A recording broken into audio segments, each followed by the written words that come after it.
My twin sister took my fiancé and ran away with him. My parents want me to marry the prince in her place. 3 years later, she was abandoned and came crying, asking me to give her the title of princess. It's great. The prince is useless, and I've emptied the royal residence. When I was writing on the palace wall with a large bag of gold, silver, and jewels, a dark voice came from behind. Ji Yunxi, get down here. Dara 1. I am the Princess of Liang, but since the prince is rarely home, I became the master of the Liang Palace. Before I left the family home, my father repeatedly warned me, Ji Yunxi, the position of Princess of Liang belongs to your sister. You're just temporarily standing in for her. Don't get any improper ideas. All right. That's how you want to play it? Then I'll just flip the roof of the Liang Palace. I plan to get myself into trouble, then disappear, letting the prince deal with my biased family, while I escape with the money. The ideal was great, but the reality was harsh. My plan got stuck at step 1. The prince never came home, so how could I cause trouble for him? 3 years ago, I replaced my sister, Ji Yunha, and married into the royal residence. At that time, war broke out on the border, and the emperor sent Prince Liang, Li Jingcheng, to supervise the army. He looked at me once when he came back in his wedding clothes, threw me a jade pendant, and left. He hasn't returned since, which is why my plan has yet to be carried out. I was so troubled I shoved a big chicken leg into my mouth. As I sighed, my maid, Yuru, stepped forward with an idea. Miss, nothing is more important than money. We should first take control of the palace's finances, so when it's time to run, we can take it all with us. I patted Yuru on the shoulder, pleased. You're very clever. I'll definitely take you with me when I escape. Yuru was moved to tears. So, between making money and making trouble with my husband, I chose to go after my husband's money. 02. Yuru and I searched the palace from top to bottom, but couldn't find much of value. I couldn't help but question life. Li Jingcheng, the prince, was doing terribly. He was even worse than a poor landowner. How could the emperor tolerate this? Helpless, I had no choice but to write him a letter. Jingcheng, my husband, omitting 10,000 words here. Please send some money. Half a month later, I received a reply with 1,000 taels in silver notes.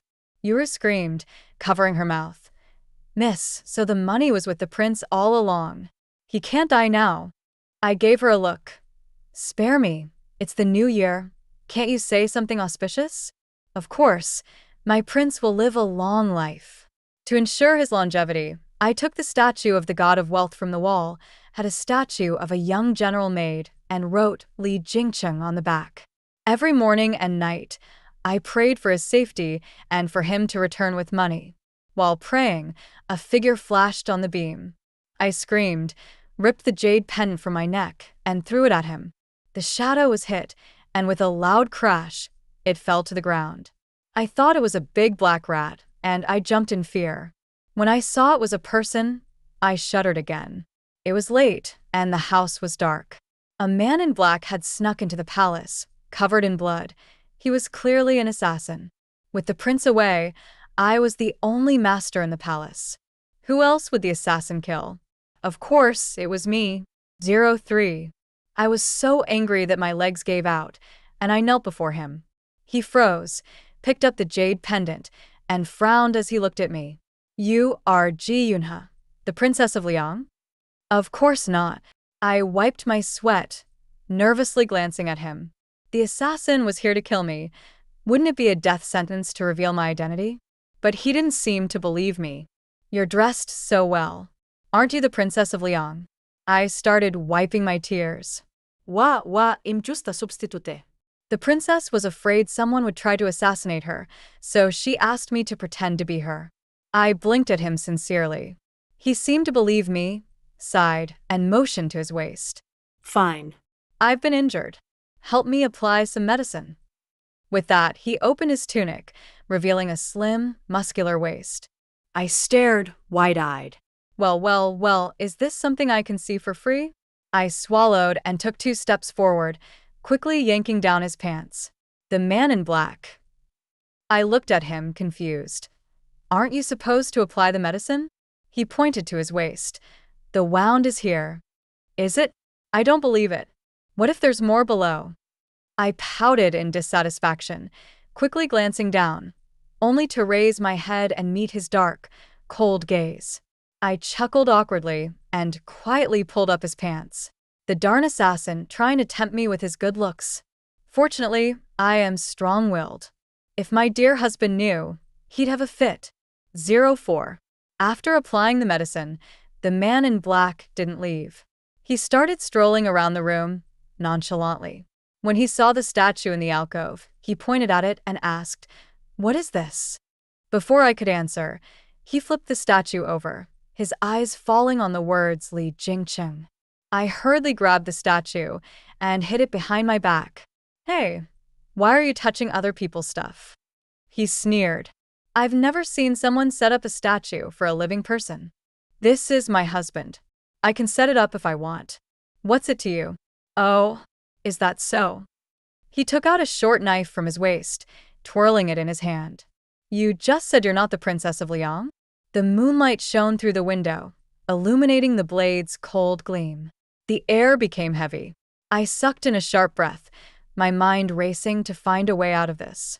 Although I'm a fake princess, my love for the prince is as true as the heavens and earth. I've loved him for a long time. Really, really more real than real gold. I raised 3 fingers, swearing, "If I tell one lie, may the heavens strike me down." Boom. A loud noise came from outside the window, followed by a flash of lightning.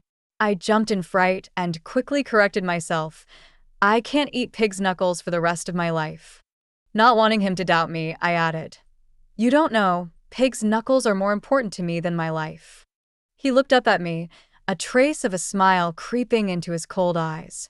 Li Jingcheng, the Prince of Liang, is known for his iron-fisted rule. His mother was of low status, and others try to avoid him. How is it that you like him? 05. What he said wasn't wrong. The Duke of Liang is the current emperor's brother, but the emperor's mother is the Empress Dowager, while the Duke of Liang's mother was just a foot washer in the palace. It's said that back then, the Empress Dowager used the Duke's mother to fight for favor, and later, out of jealousy, she imprisoned her in the inner palace and sent the Duke far away, so he couldn't reunite with his mother. Fortunately, he earned military achievements, and under the pressure from court officials, he barely managed to survive. It's truly a pity. But how would this assassin know all of that? I racked my brain trying to recall. When I applied medicine to his wound earlier, I noticed gold cloud embroidery on his cuffs. I'd heard from Yuru that one of the hidden guards in the mansion, who was from her hometown, had a similar embroidery. Could he be not an assassin, but a hidden guard sent by the Duke of Liang to protect me? Cold sweat trickled down my forehead. Oh no, if he finds out I'm not the real princess, he might tell the Duke. I had to think fast and cover up. The only way now was to insist that I truly admired the Duke and beg him to keep my secret. With that thought, I raised my head and decided to flatter him completely. So, what if that's the case? As the saying goes, a hero is judged by his deeds, not his background. To me, the Duke is a great hero who protects the country and family. Isn't that enough for me to admire him? The man before me suddenly froze. Is that really how you feel? I nodded vigorously. Yes, it's as real gold. His gaze softened as he placed the jade pendant and short sword on the table. Don't throw this jade pendant around anymore. Take this short sword for self-defense. If anything happens, write to the Duke. I tugged at his sleeve and asked, "Are you one of the Duke's hidden guards?" He furrowed his brows and then nodded. I wiped the sweat from my forehead. What a relief. I was quick to react, otherwise, I'd be dead by now. Then, could you please not tell the Duke that I'm not the real princess? I really love the Duke. Without him, I would die. As I spoke, I wiped away imaginary tears, covering my face with my hand and peeking through a small gap to watch his reaction. He sighed and nodded. Before leaving, I asked, "Hey, what's your name?" He looked up at the night sky outside the eaves. Shoyi. Oh, so that's his name. It sounds pretty nice. 06. The next morning, I found 2 golden ingots on the table. Did Shoayi leave these behind last night? I couldn't help myself and reached out to touch the shiny golden ingot, bringing it close to my mouth to bite. Wow, it's real gold. The Duke of Liang's people must be really rich, if even the hidden guards are this wealthy. This is my big break. As I was kissing the gold ingot passionately, Yuru hurried into the room, shouting as she ran, Miss, something bad has happened. The eldest daughter is back, and Master and Madam want you to return to the Ji family. I froze in surprise. Ji Yunha is back. Didn't she elope with someone? I quickly followed Yuru back to my family's house. When we arrived, Ji Yunha was crying in my mother's arms. My mother patted her back gently and sighed. My poor child, why has your fate been so miserable? The family was sharing heartfelt stories, completely unaware of my presence. I didn't intend to interrupt this emotional family scene, so I just found a spot to sit down and watch the drama unfold. 3 years ago, Ji Yunha heard that she was going to marry the Duke of Liang and cried bitterly, complaining about our parents' unfairness. What kind of person is the Duke of Liang? People call him a living hell. I'm frail and delicate. If I marry him, I'll probably die. Moreover, the Empress Dowager and the Duke's mother are not on good terms. Who knows when they'll seize our house and chop off his head? Asking me to marry such a person is pushing me to my death. Our parents were reluctant, but helpless. The Duke of Liang's choice of bride was handled entirely by the Empress Dowager. Somehow, our family was chosen. The portraits of all the noble girls had been submitted for approval, and naturally, Ji Yunha's portrait was among them. If she went back on the decision, it would be considered disobeying the imperial order. Our parents tried to persuade her to accept her fate, but to their surprise, she turned around and stole my fiancé. I still remember that day when she came out of her room in disarray, provocatively saying to me, Sister, what a pity, but it's too late to change things. Why don't you take my place and marry that living hell? He might not be what I wanted, but marrying him is something you can never achieve, no matter how many lifetimes you live. Our parents, in order to placate her, came up with a plan to switch our identities. We were identical twins, the only difference being a small red mole between her brows, which I didn't have. Before I left the house, my mother applied red cinnabar to my forehead. From then on, I became Ji Yunha and she became Ji Yunshi. But I never imagined she would come back. 07. Ji Yunha cried and told me about the miserable year she had experienced. Back then, she impersonated me and eloped with my fiancé, the man with whom I had just been betrothed.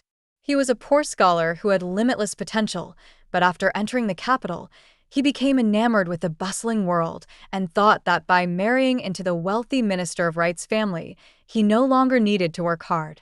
He abandoned his studies for the imperial exams. My father advised him several times, but he not only ignored my father's good intentions, but also said that the minister's family was bullying people, looking down on scholars. Eventually, he took my sister back to the countryside and kept talking about his love affair with the minister's daughter along the way.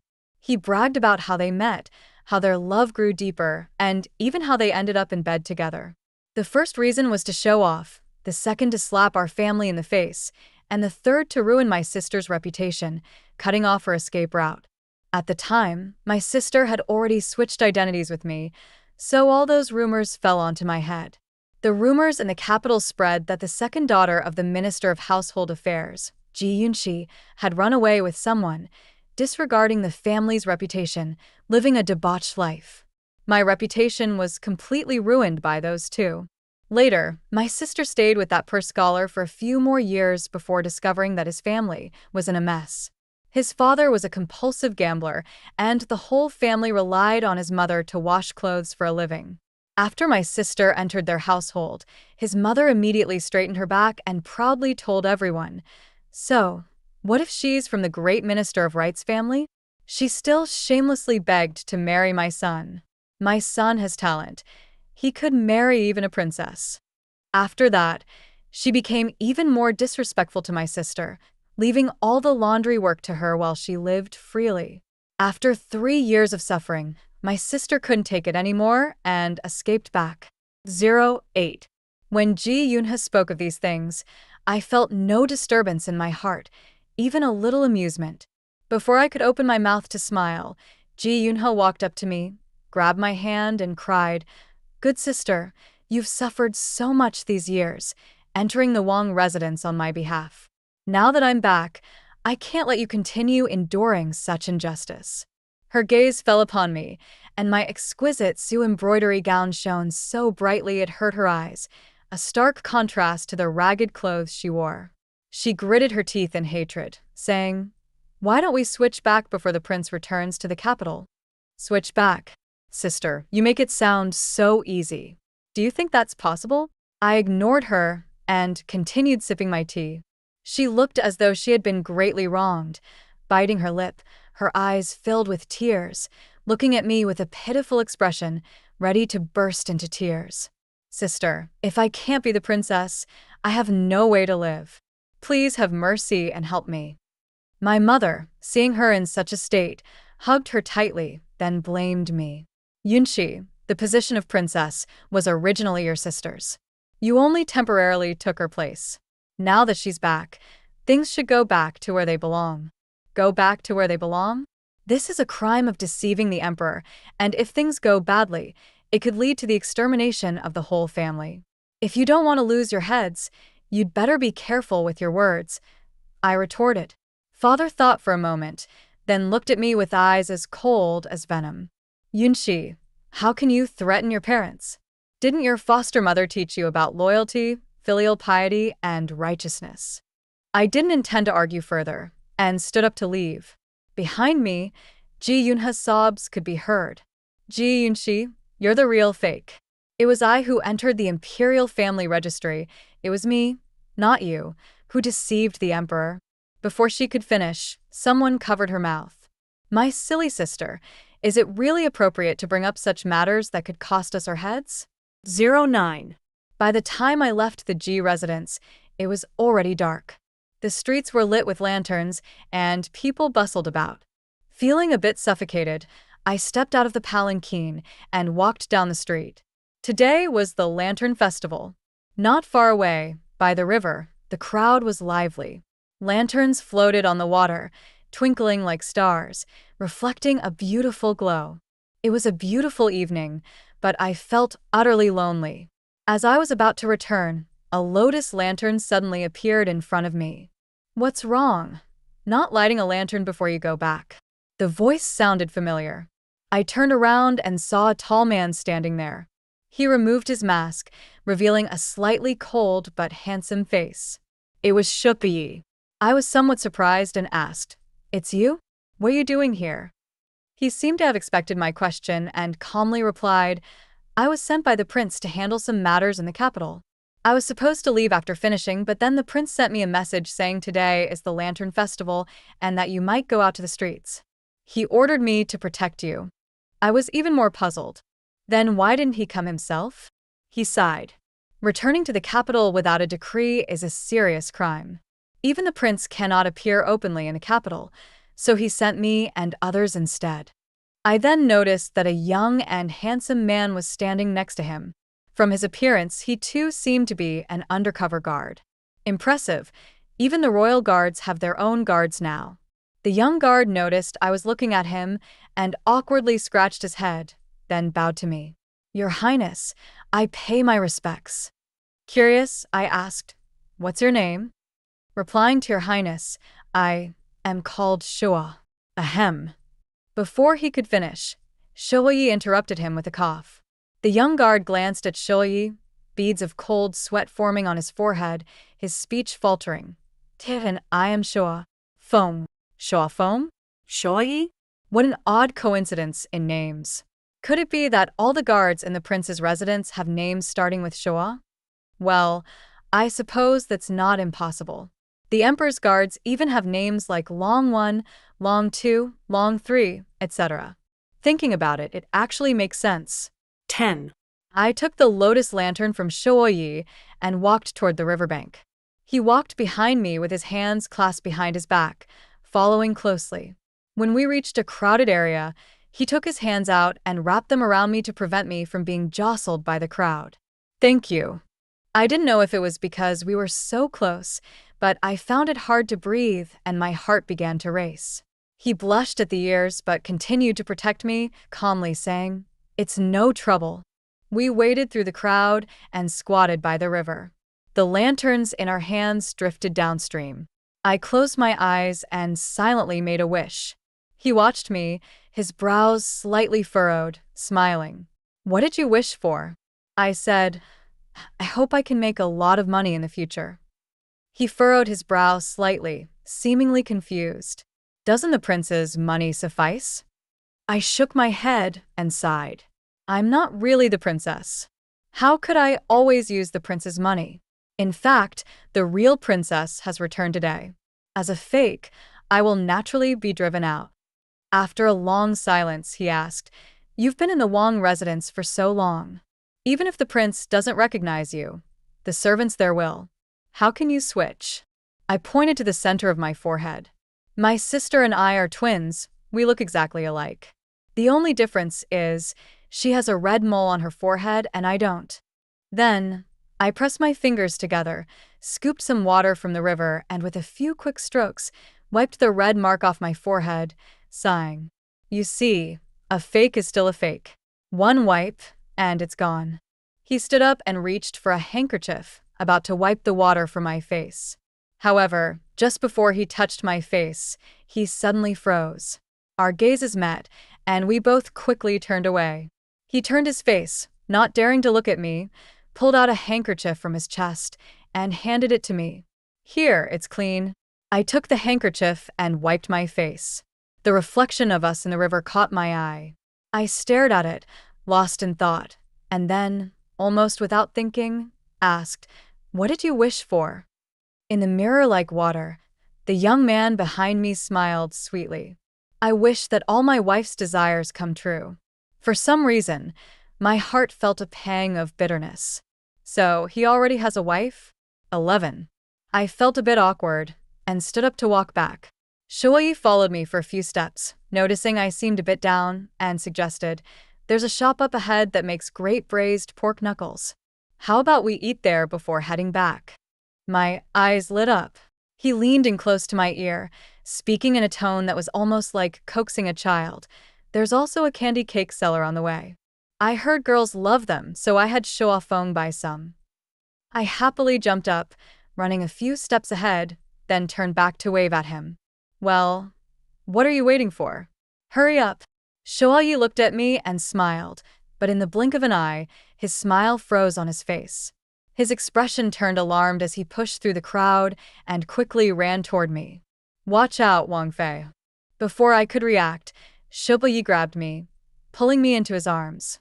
An arrow whizzed past my ear, followed by a second, then a third. The bustling crowd scattered in all directions, filled with screams and panic as people frantically fled. Shuayi shielded me with his body, drawing his sword and blocking a few strikes, but eventually, he was overwhelmed and dragged me into a nearby alley. The alley was dark, and I could vaguely smell blood. "Shuayi, are you hurt?" I whispered, trying to keep my voice low. He remained silent, shaking his head with visible restraint. I didn't believe him, and reached to feel his body. Just as I was about to touch his lower body, he grabbed my hand and sighed in exasperation. "Don't touch it." "I'm fine." "Then what do we do now?" asked, my voice trembling. "Wait." "Shuafeng will bring people to rescue us." I was still frightened, covering my mouth and trying to stifle the urge to cry. He reached up to gently pat my head, his voice soft and reassuring. "Don't be afraid. I'm here." 12. We hid behind a pile of haystacks, beneath a short, dilapidated wall. A few figures dressed in black passed over us, landing not far away. I held my breath and gripped Shoya's hand tightly, my palms slick with sweat. His face was grim as he stared ahead, drawing a dagger and preparing for action, looking like a predator ready to pounce. The smell of blood grew stronger, and the men in black seemed to sense something, turning and walking towards us. I was on the verge of tears. I never expected that at such a young age, without even having entered the bridal chamber, I would die here. The worst part was, I hadn't even had the chance to taste the braised pork knuckle. How unfair was that? I instinctively closed my eyes, bracing for death, but it didn't come. Instead, I heard the sound of arrows being fired, followed by a rustling sound as more arrows shot toward us. One of the black-clad men fell, an arrow lodged in his shoulder. This arrow, it's poisoned," he muttered before collapsing, dead. The remaining black-clad men ignored him, and after the barrage of arrows stopped, the leader called, "Chase." The group vanished into the darkness. Once they were gone, I moved the haystacks aside and helped Shoei up. The faint light of the moon illuminated the scene, and only then did I notice that he had been shot in the thigh as well. But he had snapped the arrow, leaving only the arrowhead. I knew it. There had to be an injury in his lower body. And yet, he wouldn't let me touch it. Thinking of that black-clad man, I crouched down beside him and asked with concern, "You were hit with an arrow too, right? It's not poisoned, is it? Do you want me to help suck it out?" "No, no need," he said hastily, his voice flustered as he pressed his hand over the wound, preventing me from touching it. Don't do that." He seemed embarrassed. How interesting. A decisive and ruthless shadow guard, a grown man, was actually embarrassed? I suddenly wanted to tease him, to say loudly, "You can scream all you want, but no one will come to save you." But he had a wife. At that thought, a sharp pang twisted in my heart, and it slowly sank down. The sky was beginning to brighten, and soon the cover of the night would be gone. I sighed. It was best to find a safe place now. "Let's go. I'll take you to treat your injury," I said, helping him up and heading toward my foster mother's house. 13. By the time we arrived at my foster mother's house, the sky was almost fully light. Shoei had collapsed halfway, too heavy to carry on my own, so I had to drag him back into the house. My foster mother looked at us with concern. "Yunshi, who is this? Will he bring trouble to us?" "I don't think so. He's the prince's shadow guard. He's here to protect me." I sat down to prepare some medicine, my voice calm. "Mother, he saved me, and I can't just stand by and do nothing." My foster mother sighed, looking worried. "Yunshi, maybe you should come back. We could start a small business together and live a simple life. The prince's residence, the minister's house, all that mess isn't something we ordinary people should be involved in." I thought for a moment and nodded. Shoei was still lying unconscious on the bed. The medicine pot emitted steam, filling the room with a fragrant mist. My thoughts drifted, as if I were transported back to the past. When I was 5, during the Lantern Festival, my parents sent my wet nurse to take us to the lantern display. Ji and Ha pulled me to the riverside and pointed to a wooden barrel on a small boat. "Yunshi, let's play a game. You squat in the barrel, and I'll come find you later." I foolishly nodded, tiptoeing into the barrel. But by morning, I had waited and waited, only to find myself in Jiangnan, barrel and all. I had nowhere to go and nearly starved to death, but luckily my foster mother took me in. My foster mother was once a prostitute who later married a man of good standing and brought me to the capital. We set up a small stall by the city wall and sold tofu pudding. Perhaps because I looked so much like Ji Yunha, the minister's wife suddenly found me and claimed I was her long-lost daughter. At first, my mother felt guilty for not raising me and spoiled me a little. But Ji Yunha repeatedly threatened to harm herself and framed me, accusing me of bullying her. Adding to the fact that my foster mother had been a prostitute, the whole minister's residence began to look down on me. Eventually, even my mother started to reject me. Later on, my parents arranged marriages for both me and my sister. Looking back now, it seems pointless. I'd rather not have been acknowledged by them. Staying with my foster mother and selling tofu pudding was far simpler and more carefree. With that thought in mind, I made a decision. I didn't care for being a princess or a minister's daughter. If Ji Yunha wanted it, let her have it. All I wanted was to be myself, to be free as Ji Yunshi. 14. 2 days later, Shuya finally woke up.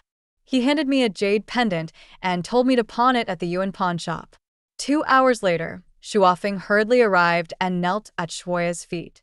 Master, are you alright? Shuoya stood with his back to him, hands clasped behind his back. I'm fine. Shuofeng stood up. Master, these assassins are people of Prince Jin. They must have learned that we secretly returned to the capital, assuming we wouldn't dare make a scene, so they sent people to kill us. The best course of action is to head back to the frontier as soon as possible. Shuoya thought for a moment and nodded. All right, prepare yourself. We'll leave the city once it gets dark. He then glanced toward the inner room. Before we leave, send someone to protect Ji Yunxi. Shuofeng seemed confused but still responded with a yes. As the two of them were discussing, a loud banging sound suddenly came from the door. Ji Yunxi, don't think you can hide. I'll still find a way to deal with you. It was Ji Yunha's voice. What is she doing here? The wooden door was about to break open, and my foster mother, distressed, had no choice but to open it.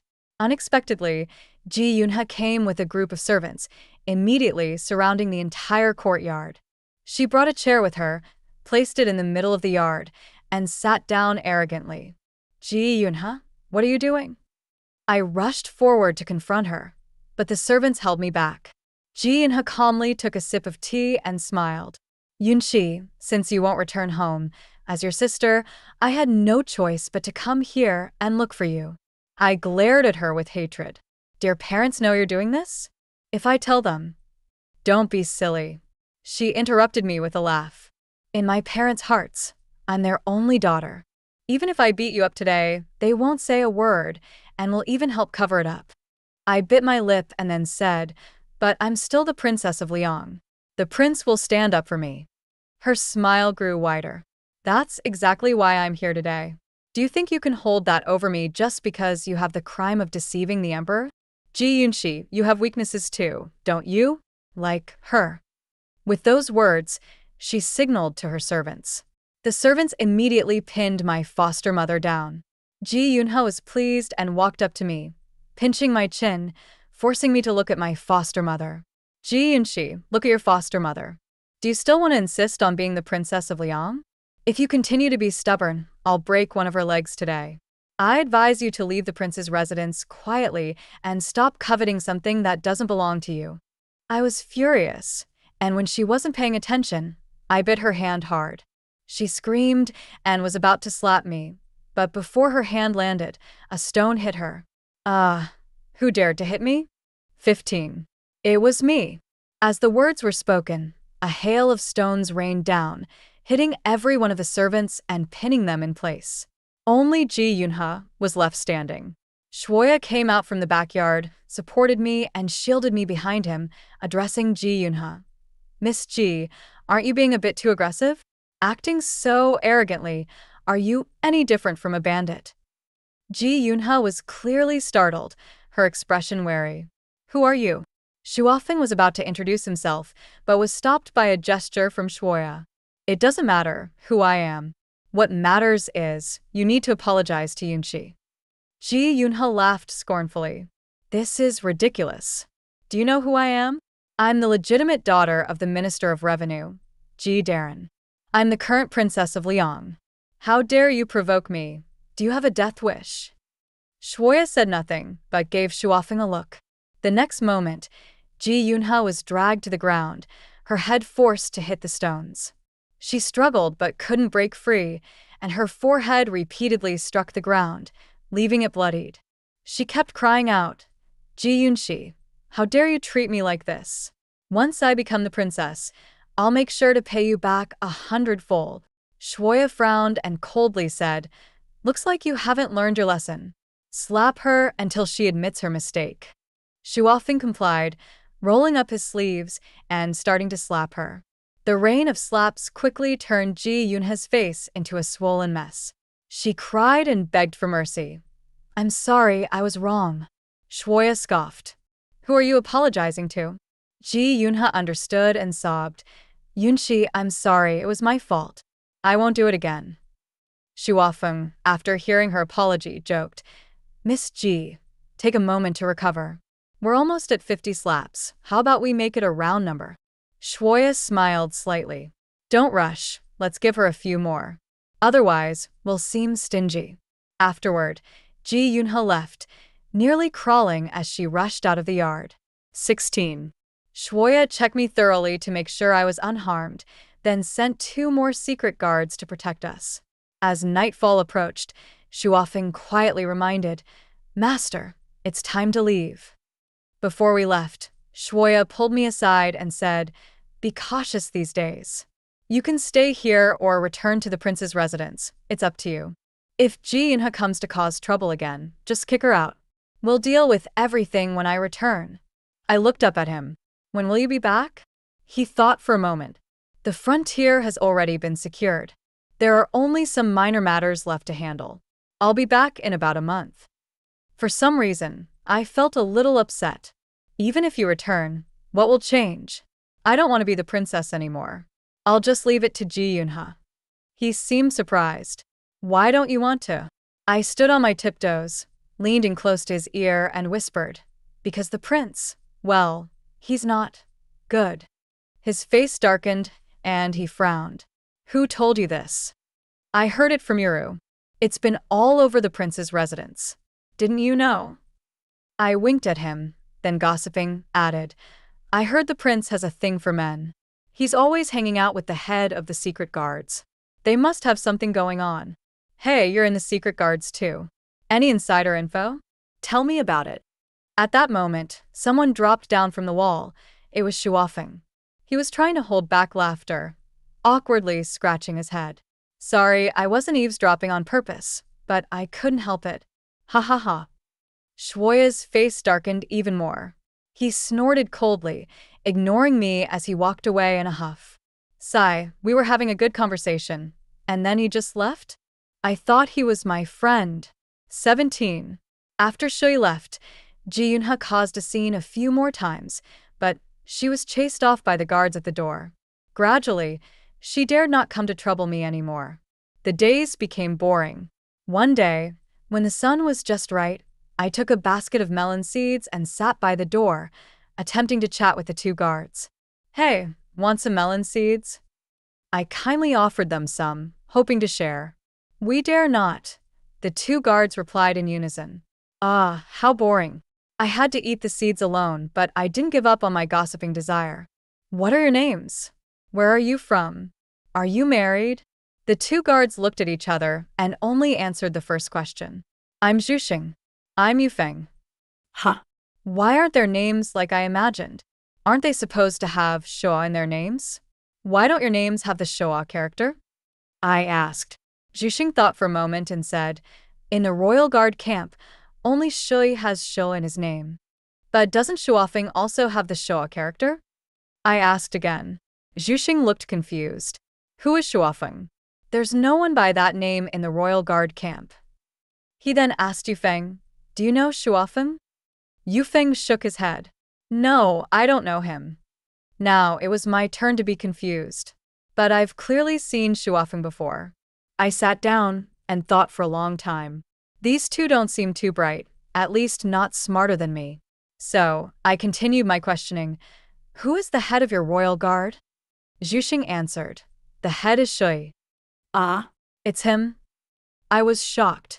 Oh no, no wonder he was so angry earlier. How could I be so stupid?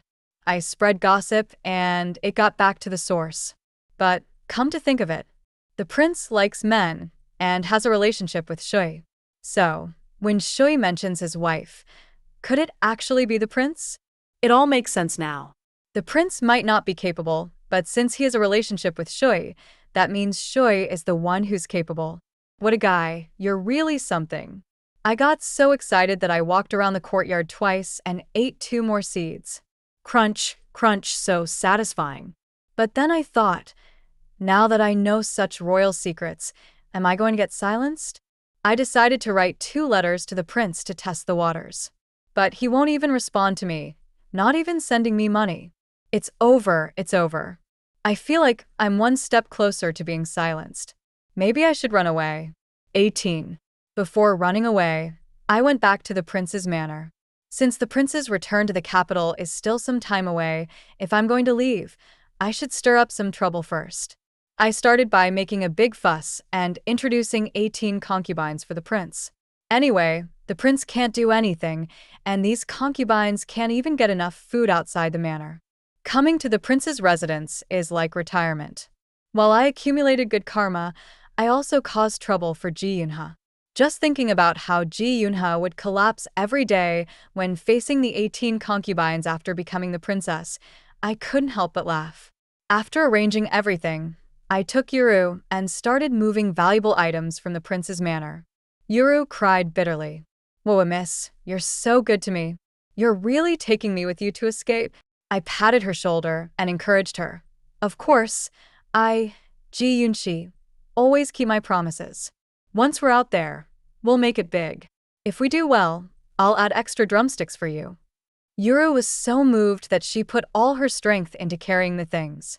I sat on the wall, holding the last big bag of items in my arms, ready to throw it over the wall. At that moment, the lights inside the manor suddenly blazed. A group of people with torches rushed toward Yuru and me. Yuru shivered in fear and cried, "Miss, you go first. I'll lead them away." After saying that, she picked up 2 pieces of gold and ran toward the east. I was deeply moved. Yuru, my good sister, was so willing to risk herself for me. Wait, something's not right. Yuru, the people chasing us are to the west. Why are you running the wrong way? I was stuck on the wall, unable to climb up or down, desperately pacing around. Yuru, why do you seem to be running away yourself? Help me. Yuru, as if oil had been applied to her feet, ran so fast that her figure quickly disappeared into the vast night. I was completely desperate. Before long, a familiar figure appeared in front of me. He was dressed in gorgeous clothes, surrounded by a group of guards, walking up to me, his eyes full of anger. "Ji Yunshi, get down here." 19. Shui yanked me off the wall. He grabbed me like a kitten and dragged me from the wall all the way to the bedroom. I waved my arms, struggling fiercely. "Shui, you're going too far. Do I have no dignity?" He threw me onto the bed and pressed his body on top of mine, his presence oppressive. "Then explain, what's with these 18 concubines?" I reached up to push him away. "Those concubines are for the prince, not for you. Why are you so anxious?" Then I thought about it. He likes the prince, so of course he'd be jealous. What I did was indeed a little improper. I smiled awkwardly, opening my mouth in a guilty grin. Sorry. But I believe that even with these concubines, it won't affect your position in the prince's heart. Can you let me go now? His gaze was cold as he leaned in closer.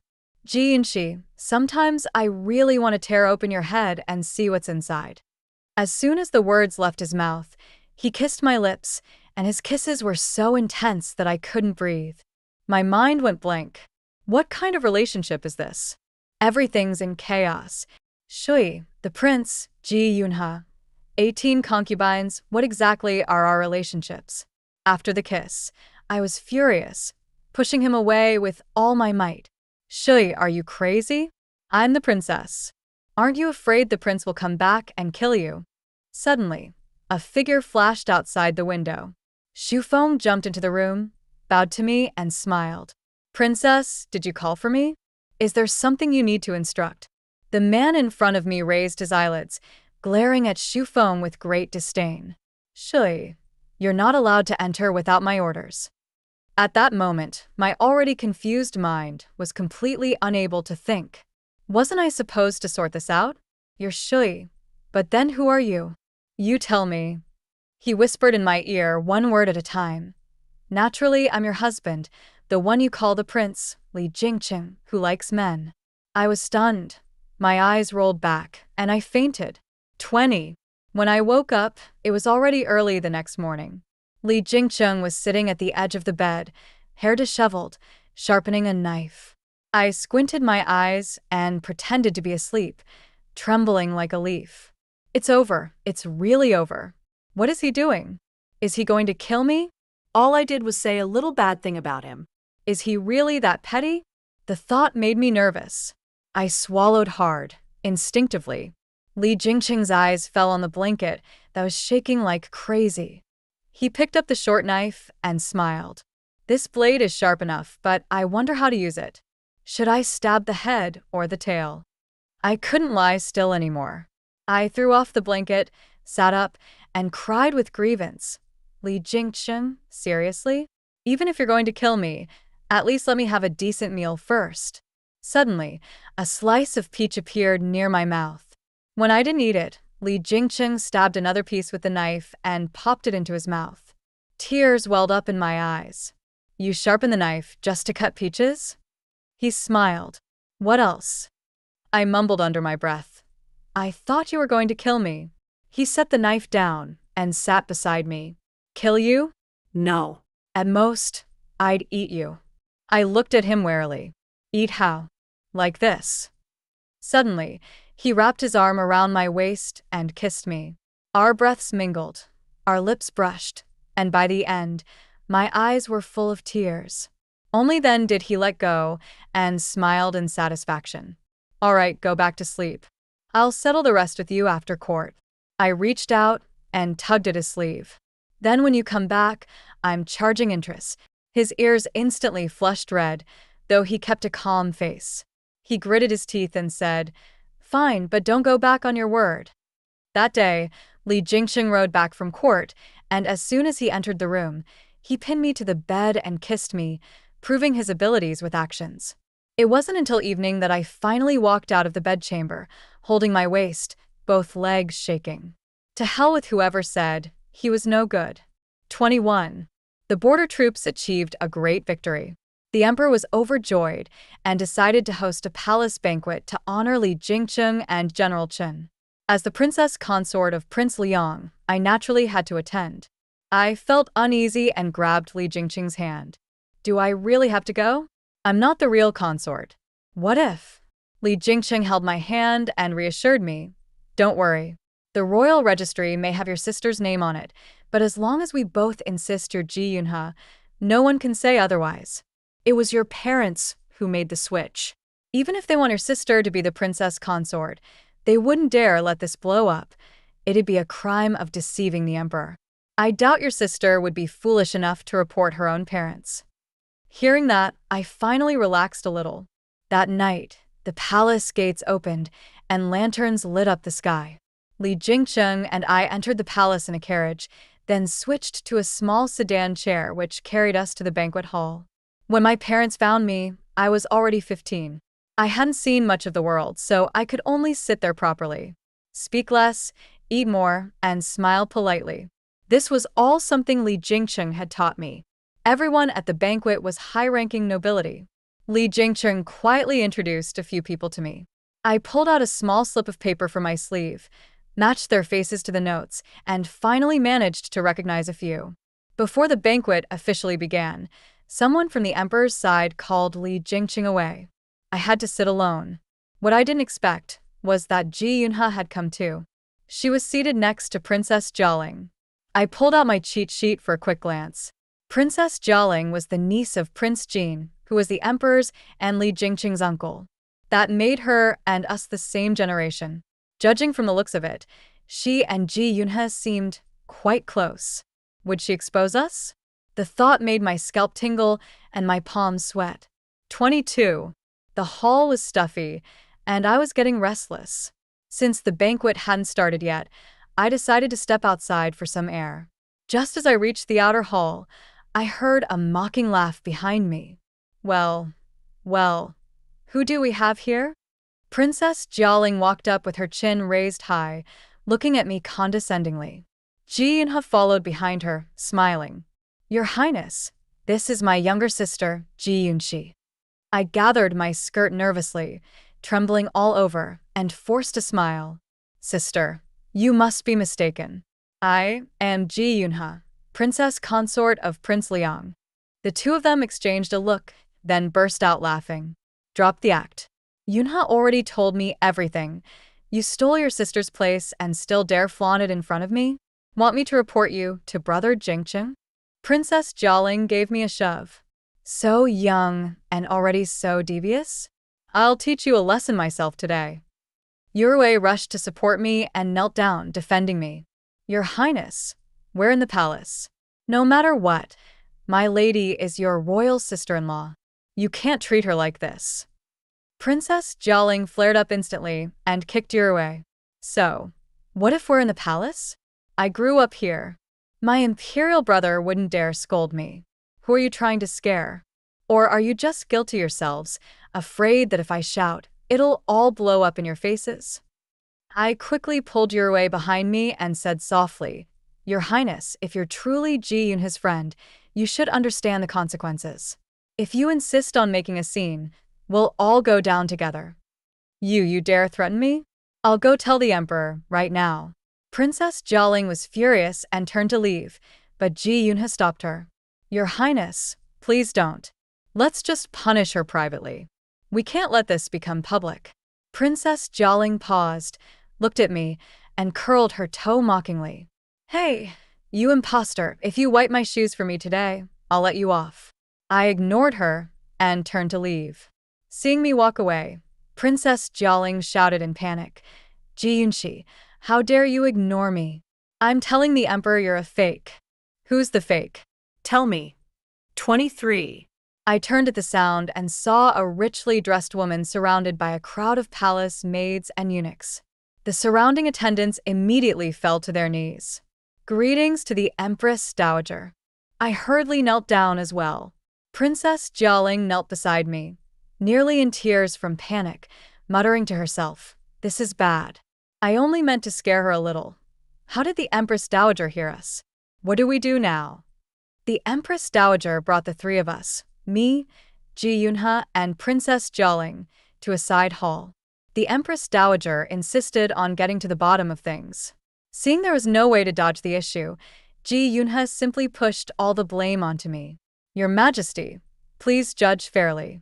I, Ji Yunha, am the true princess consort of Prince Liang. His Highness and I were once deeply in love. But who would have thought my younger sister Ji Yunshi impersonated me and entered the prince's residence, stealing my position as his consort. She and I look exactly alike, and poor His Highness is still in the dark. She let out a couple of sobs as if she were terribly wronged. Princess Jialing chimed in as well. I can vouch for her. She is Ji Yunha. I've known her for many years. I wouldn't mistake her. The Empress Dowager gave Ji Yunha a sidelong glance and asked, Aside from the princess's testimony, do you have any other proof that you are Ji Yunha? Ji Yunha, delighted that the Empress Dowager seemed convinced, said, I have a red mole on my forehead. It's been there since birth. On the day of the consort selection, a palace painter came to my home to do my portrait, and surely would have included that distinctive mark. Your Majesty can verify it by comparing the portrait. The Empress Dowager's gaze swept over me and Ji Yunha.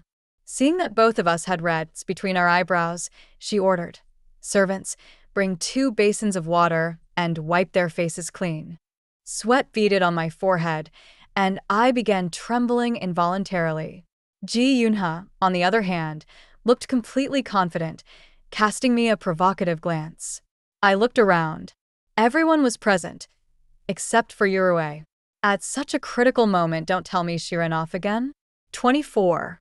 The maids quickly wiped our faces clean. When the Empress Dowager saw that I no longer had a red mole on my forehead, she slammed the table in fury. How dare you impersonate the princess consort and deceive your ruler? Guards, drag her out and give her a severe beating. Let this be a warning to others. I hurriedly knelt down and pleaded, Your Majesty, that's only her side of the story. How can it be taken as truth? She herself said earlier that a palace painter had made a portrait of her. Please, Your Majesty, compare it to me. Let me prove my innocence. My voice trembled as I spoke. I knew the portrait wouldn't help me, but I had to stall for time, hoping Li Jingcheng would return soon. Right now, he was the only one who could save me. Ji Yunha smirked smugly and said, Your Majesty, why not do as she suggests? Have the portrait brought out and compared. That way, she'll have no more excuses. The palace attendants quickly went to retrieve the portrait. About half an hour later, the attendant returned, with Li Jingcheng and the emperor walking in behind him, followed by Yurue. She winked at me and smiled faintly. I let out a breath of relief, nearly moved to tears. Yurue, my good sister, you really saved my life this time. When we get back, I'm giving you an extra chicken drumstick. The Empress Dowager looked surprised to see the Emperor. Why aren't you attending the palace banquet, Your Majesty? What brings you here? The Emperor sat down and smiled.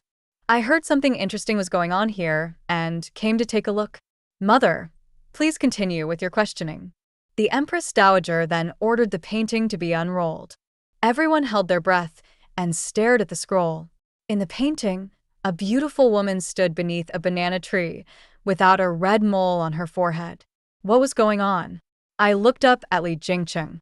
The corners of his lips curled slightly, and he gently lifted his right hand, making a stroking gesture. I suddenly remembered, when we were being chased by assassins and hiding in a dark alley, he made the same gesture to comfort me. That time, he said, "Don't be afraid. I'm here." A sudden sting rushed to my nose. So, this is what it feels like to be truly cared for. No one noticed our silent exchange. All eyes were now fixed on Ji Yunha. Her eyes widened in shock, and she cried out, "How could this be? No, it's wrong. Where's the painter? Bring him here. He's trying to frame me." The Empress Dowager was clearly losing patience. Enough. You've caused enough trouble. I have no time for your nonsense. Drag her away and beat her. She rose to leave, but Ji Yunha threw herself at her feet, kowtowing frantically. Your Majesty, please listen to me. I really am Ji Yunha. She turned her head and pointed at me and Li Jingcheng. It's them. They're the ones who faked everything. That man, he's my sister's lover. They bullied me together last time. Please, Your Majesty, see the truth. The Empress Dowager and the Emperor both turned to look in the direction she was pointing. She was pointing at Li Jingcheng. The Emperor couldn't hold back a laugh and patted Li Jingcheng on the shoulder. You're saying he's your sister's lover? Ji Yunha clung to it like a drowning person to a lifeline, nodding furiously. Yes, Your Majesty, exactly. Princess Jialing's jaw nearly dropped. Yunha, what nonsense are you saying? That's Brother Jingcheng. What? Ji Yunha seemed to deflate. She muttered, He's Prince Liang? Li Jingcheng walked up to her and glanced down. I am 25. How could it be? How could it be? Ji Yunha seemed to have figured it out. Suddenly, she burst into laughter. Prince Liang, you knew she was a fake all along, didn't you? Then you're guilty too, just like me, just like the entire Ji family. We've all committed treason against the Emperor. She went mad, crawling to the Empress Dowager and kowtowing furiously. Your Majesty, I accuse the Minister of Revenue, Ji Kongming, of secretly swapping out the crown princess and his daughter Ji Yunxi of impersonating her. Also, Prince Liang, Li Jingcheng, sheltered and enabled them. They're all guilty. They all deserve to die. They should die with me. The Empress Dowager furrowed her brows deeply, looking uncertainly toward the Emperor. The Emperor, however, remained composed and spoke calmly. Ji Yunxi, daughter of Minister Ji Kongming, was disrespectful before the throne and clearly deranged. Drag her out and give her 30 heavy strokes of the rod. Once her wounds have healed, she is to be imprisoned in the Tower of Lunatics, never to be released for the rest of her life. Ji Yunha pointed at me, laughing maniacally. Ha ha ha. Ji Yunxi, did you hear that? You've lost. In the end, I'm the one who won me. 2 imperial guards brushed past us, dragging Ji Yunha up from the floor. Her face was filled with panic as she screamed. What are you doing? What are you doing? I'm Ji Yunha. I'm the real Princess Liang. Ji Yunxi, she's the fake. She is. The Emperor impatiently waved his hand. The head eunuch immediately caught on and shrieked. What are you all waiting for? Take her away, now. Ji Yunha was dragged out. Before long, the long palace corridor echoed with her shrill screams, only to be quickly drowned out by the music playing at the banquet. Princess Jialing was also punished with house arrest for reflection. And so, this matter was finally brought to a close. 26. A few days later, Li Jingxing took me to the palace to meet his birth mother. She was a noble, elegant woman, with not a trace of aging visible on her face, completely unlike the rumors of a concubine mistreated by the Empress Dowager and forced to survive in the cracks. She raised her hand and offered me tea, smiling. "You've been staring at me. Are you thinking I'm nothing like what you heard?" I nodded honestly. She chuckled and shook her head. "You're quite honest. I like that." Then she removed a jade bracelet from her wrist and gently fastened it onto mine, giving my hand a light pat. "The truth is, it's not just you. Many people think the Empress Dowager and I are on bad terms, because back then, I climbed into the late Emperor's bed and bore him a son, Qing. But what they don't know is that shortly after giving birth to the current emperor, Her Majesty was unwell. Consort Hui took the opportunity to gain favor, and even went so far as to humiliate the Empress Dowager. At that time, Her Majesty held a lower rank than Consort Hui, and her family was weak. She was on the verge of falling from grace. I was Her Majesty's maid at the time, but quite beautiful. The late emperor had already taken a liking to me. So the Empress Dowager and I conspired. Rather than let Consort Hui monopolize his favor, I would go in her place. The Empress Dowager felt guilty because she had once promised to let me leave the palace and marry when I came of age. But for her sake, I entered the emperor's bed and gave birth to Qing. She turned to look out the window and sighed. It was a perilous time. We risked everything to protect both the emperor and Qing. The Empress Dowager once told me that no matter which of the two became crown prince, they were both her sons. Qing and His Majesty were as close as real brothers. Later, her son was named crown prince. But as the late emperor lay dying, he still hesitated between the two. He tested Qing. Qing knelt and said, "A flourishing age should be ruled by a benevolent king. His Highness the Crown Prince is kind and a model for all. I am willing to serve him loyally without any personal ambition."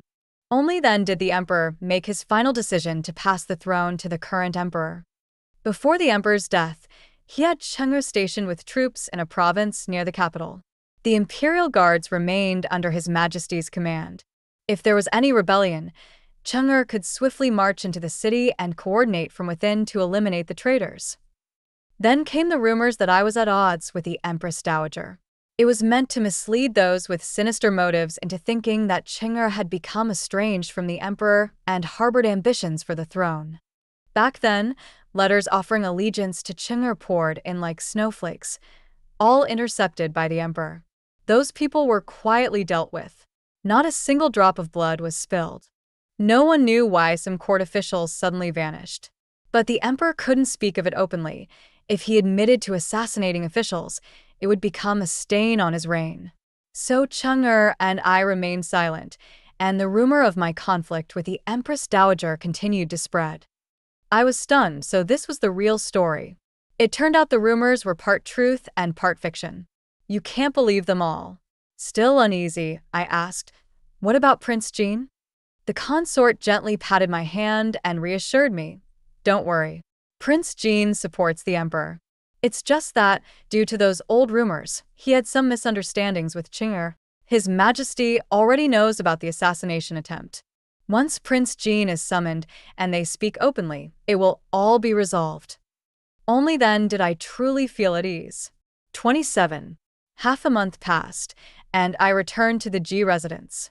When my mother heard I was coming, she rushed out to greet me. "Your humble daughter-in-law greets your highness. Long live the princess consort." Everyone at the G household, masters and servants alike, knelt in unison. I looked at them and sighed. "Get up, all of you."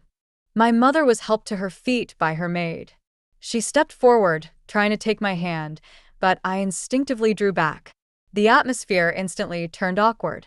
She silently withdrew her hand and followed behind me. The incident of Ji Yunhe making a scene in the palace had already spread. When father learned she had accused our entire family of treason before the Empress Dowager and tried to drag everyone down with her, he was so furious he coughed up blood. He was bedridden for half a month, and the illness nearly cost him his life. His position as Minister of Revenue had already been replaced by another official. Now he could only recover at home, hoping for a minor post once he got better. Mother's hair turned completely white overnight. Later, Ji Yunha was sent back to the Ji residence by order of the Empress Dowager. It was said that, out of consideration for father's past service, she was allowed to recuperate at home. Once healed, she would be sent to the Tower of Lunatics. But after everything she had done, she had completely broken our parents' hearts. No one wanted to care for her anymore. They left her in the guest room, letting her live or die on her own. I went to see her. She was half dead from the beatings, and without timely treatment, her body was already festering.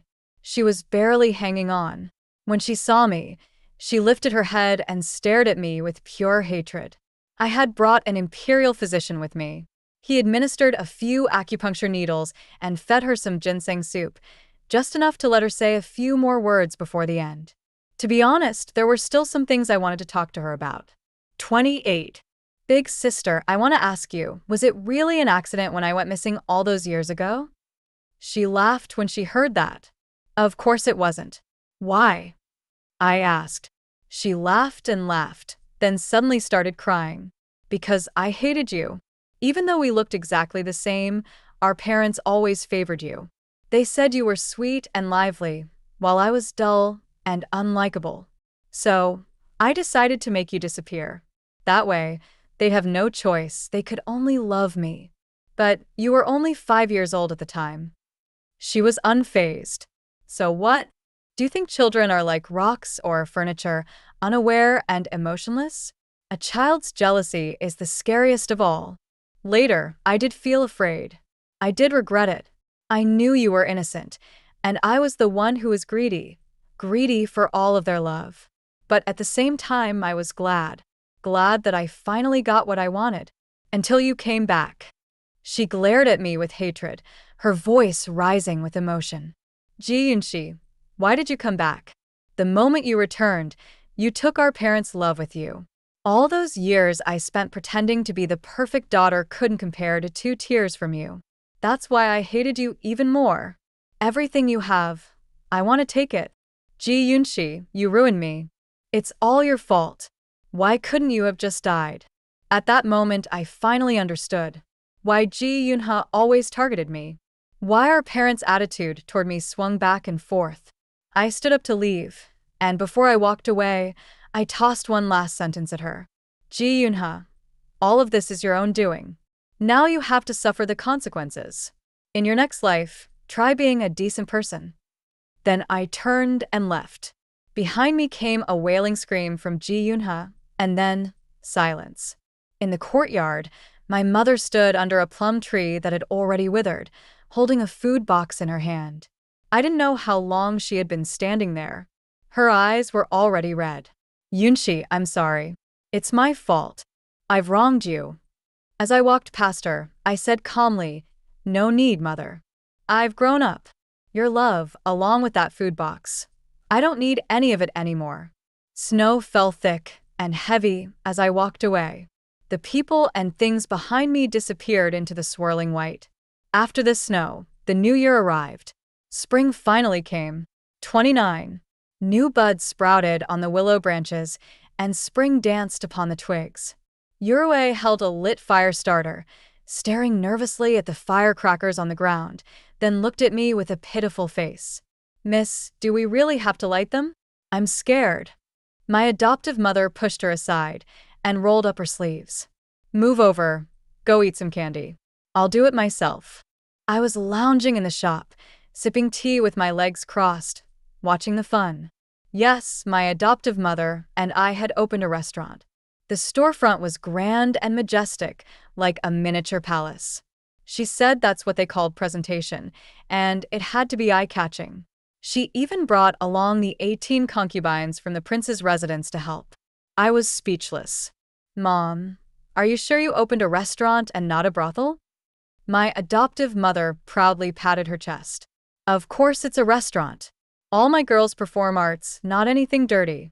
I've trained them well. Each one is multi-talented. Satisfaction guaranteed. Right on cue, A group of young women leaned out from the upper floor, fluttering handkerchiefs and batting their eyes while shouting down, "Hey there, handsome, come join us." I nearly spit out my tea. My adoptive mother curled her lip. "You don't understand. This is called marketing." "All right, if that's how we're playing, then I'll play along too." I changed into a new outfit, put on a veil, and started waving from upstairs. My adoptive mother pulled me aside. "Yunshi, you're a princess consort. How can you do this kind of thing?" I winked at her. Relax. "I bring in the guests, then you let the other girls perform. You don't get it, this is called bait and switch." She shook her head like a rattle drum and spat. Pa. "Swindler." I shrugged. Takes one to know one. I was having a great time when a gust of wind blew my handkerchief down, landing right on a young man's head. He looked up at me and instantly exploded with rage. "Ji Yunshi, get down here right now." Terrified, I turned and bolted. Yurui pointed in the direction I ran and said to Li Jingcheng, "Your Highness, bad news." The princess consort ran off again. The end.